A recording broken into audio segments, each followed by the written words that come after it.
अस्सलामु अलैकुम वरहमतुल्लाहि वबरकातुहू। प्यारे बच्चों, आज हम तक़सीमी खुसूसियत को देखेंगे। जमा पर ज़रब का तक़सीमी कुलिया हम पहले पढ़ चुके हैं कि जब भी हम 16 ज़रब 10 जमा 2 करेंगे तो ये बराबर होगा तक़सीमी कुलिया, यानी दोनों को अलग अलग करके जब हम ज़रब देंगे 16 ज़रब 10 जमा 16 ज़रब 2 होगा। हमने यहाँ पर इन दोनों अदाद को जमा करके 16 से ज़रब करेंगे या इन दोनों को अलग अलग ज़रब करेंगे तो भी जवाब में कोई तब्दीली नहीं आती। आपको मालूम होना चाहिए कि हम ये उसूल पढ़ ही इसलिए रहे हैं कि हम ज़रब को आसान कर सकेंगे, आगे चलकर हम इसको पढ़ेंगे। तो ये तक़सीमी खासियत कहलाती है। हम एक दूसरी मिसाल लेके इसको सही अदाद के लिए हल करके देखेंगे। देखिए, एक मिसाल लेकर हम इसको हल करके देखेंगे। दिया गया है 10 ज़रब 6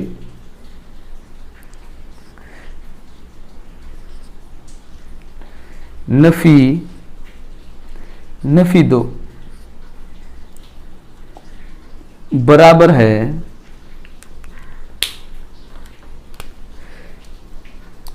10 ज़रब 6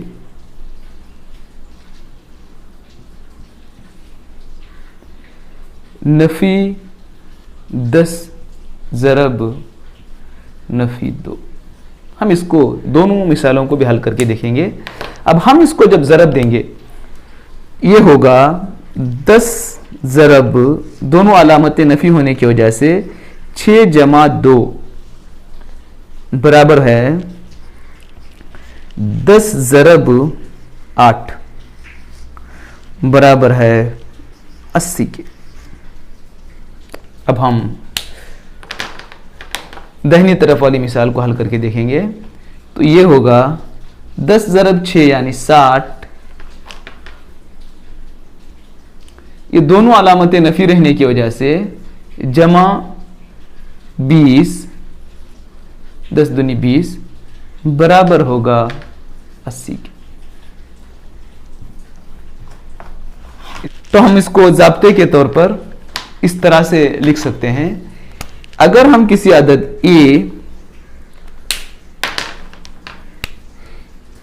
ए ज़रब बी जमा सी,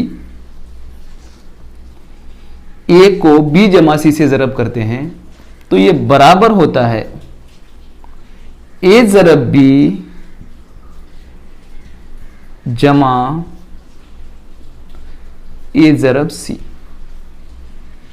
इनको अगर हम अलग अलग करके ज़रब करेंगे तो भी जवाब में कोई तब्दीली नहीं आती। इसको तक़सीमी खुसूसियत कहते हैं। आगे मज़ीद इसके बारे में हम पढ़ेंगे। अस्सलामु अलैकुम वरहमतुल्लाहि वबरकातुहू।